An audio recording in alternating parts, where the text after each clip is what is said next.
আমি আমার জন্য নির্বাচন করতে এখানে এসে নাই, কারণ আমরা প্রবাসী মানুষ, আমাদের কর্মব্যস্ততার জন্য আমরা প্রবাসে কাজ করি। কিন্তু সুন্নিয়তের যে কালেমা, যেটা আমাদের হৃদয়, যেটা আমরা ধারণ করেছি, সেটাকে প্রতিষ্ঠিত করার জন্য আমরা চেষ্টা করেছি। এখানে যারা আমাদেরকে অনুপ্রেরণা যারা করেছেন, যাদের অনুপ্রেরণায় আমি এসেছি, আজকে তারা মঞ্চে উপস্থিত, হয়তো অনেকে ব্যস্ততার জন্য আসতে পারে নাই। এবং আমার কিছু নবীন কিছু ভাইয়েরা যারা ছিলেন, যারা নিজের জীবন বাজি রেখে যারা শেষ পর্যন্ত লড়েছেন, তাদের উৎসাহিতার কারণে আজকে আমি এই পর্যন্ত আসতে পেরেছি। তাদের শুকরিয়াগুলো আসলে আপনি কোনো কারণে টাকা পয়সা দিয়ে আপনি শোধ করতে পারবেন না।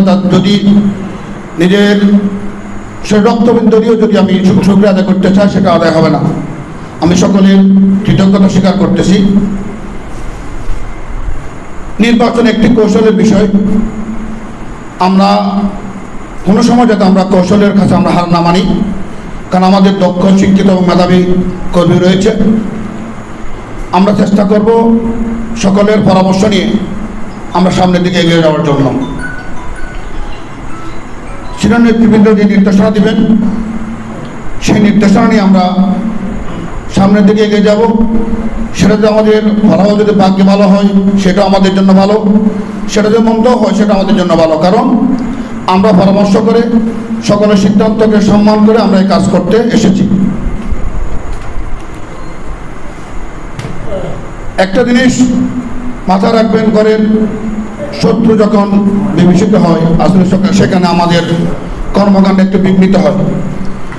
আমরা হার কখন মেনেছি? যখন আমাদের ঘরের বাইরে, যখন অন্যের জন্য, যখন নিজেদের কৌশলগুলো যখন প্রকাশ করেছে, সেখানে গিয়ে আমরা কিছুটা হয়তো হেরে গিয়েছি।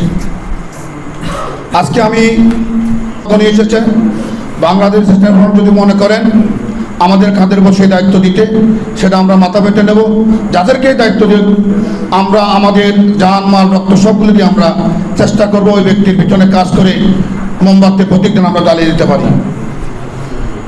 এবং ফটিকছড়ির মধ্যে, আমাদের এক্সটি ইউনিয়নের মধ্যে সবচাইতে উর্বর জায়গাতে আমাদের 19 নম্বর ইউনিয়ন। সেটাকে উর্বর করেছেন আপনাদের মতো কিছু কর্মী বান্ধব নেতৃত্ব থাকার কারণে। সেই উর্বর জায়গাকে আমরা যদি উর্বর করতে চাই, তাহলে আপনাদেরকে মাঠে মধ্যে কাজ করতে হবে। এবং কাজকর্মের ভিতরে যেটা আমাদের প্রয়োজন হয়, সেটা আমরা সর্বোচ্চ দেওয়ার জন্য আমরা চেষ্টা করব। এবং সাথে সাথে আমি আমার বাংলাদেশ ইসলামী ফ্রন্ট এবং বাংলাদেশ আহলে সুন্নাত ওয়াল জামাত যুব সেনা, ছাত্র সেনার ভাইদেরকে আমি শুকরিয়া আদায় করতেছি। এবং সাথে সাথে আমাদের অরাজনৈতিক কিছু সংগঠন রয়েছে, যারা দরবার ভিত্তিক যারা কাজ করেন, আমি তাদেরও শুকরিয়া আদায় করতেছি। আমাদের কর্মকাণ্ড যেন আবহাওয়ার সর্বসাধারণের জন্য কাজ করতে পারি। আমরা যেন কোনো কারণেই নিজের ক্ষমতাকে প্রলম্বিত করার জন্য বিশেষ ভিত্তি না করি। আমরা যেন আল্লাহ এবং আল্লাহ রসুলের আমরা হৃদয় ধারণ, এই আশা প্রত্যাশা ব্যক্ত করে আমি আজকে আমার এই বলে বক্তব্য শেষ করলাম। আসসালামু আলাইকুম।